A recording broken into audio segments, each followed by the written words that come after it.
একদিন সকালে গ্রামের মসজিদের ইমাম সাহেব বটতলার কাছে হাঁটতে বের হয়েছেন। হঠাৎ এক যুবক তার সামনে এসে দাঁড়াল। যুবক বলে উঠল, আপনি ইমাম সাহেব?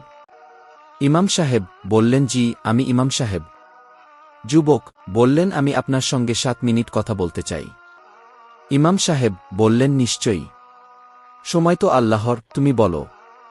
যুবক হেসে বললেন, আমি একজন নাস্তিক, আমি আল্লাহকে বিশ্বাস করি না। আপনি কিভাবে প্রমাণ করবেন যে আল্লাহ আছেন? ইমাম সাহেব এবার মৃদু হাসি দিয়ে বললেন, আচ্ছা, তুমি কি তোমার মায়ের ভালোবাসা দেখেছ?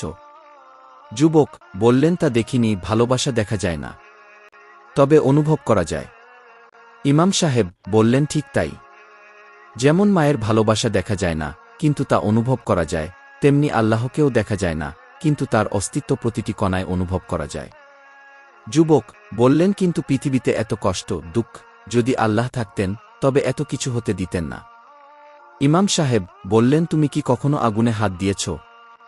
যুবক বলল, না, আগুন তো পোড়ায়। ইমাম সাহেব বললেন, তাহলে আগুন যে পোড়ায় এটা কি দোষের? যুবক বললে, না, এটা তো আগুনের স্বাভাবিক গুণ।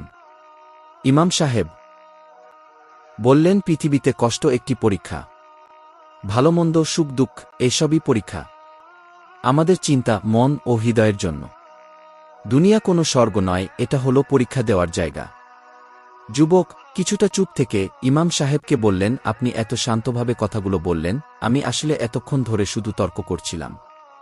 ইমাম সাহেব বললেন, সত্য কখনো তর্কে হার মানে না, সে নিজের প্রমাণ সময় মতো দেয়। আল্লাহ তোমাকে সঠিক পথ দেখান, এই দোয়া করি।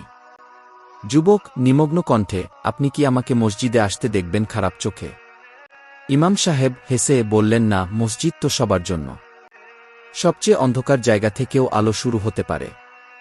যুবক চোখ ভেজা, তাহলে আমি একদিন আসব, শুধু প্রশ্ন নয়, উত্তর খুঁজতে। শেষ কথা। এই 7 মিনিটের সাক্ষাতে নাস্তিক যুবক শুধু এক ইমামের কথায় নয়, তার আচরণে, ধৈর্যে ও সহানুভূতিতে আলোর একটি রেখা খুঁজে পেল। কখনো কখনো একটি গল্পই কাউকে জীবনভর আলোর পথে চালিত করতে পারে।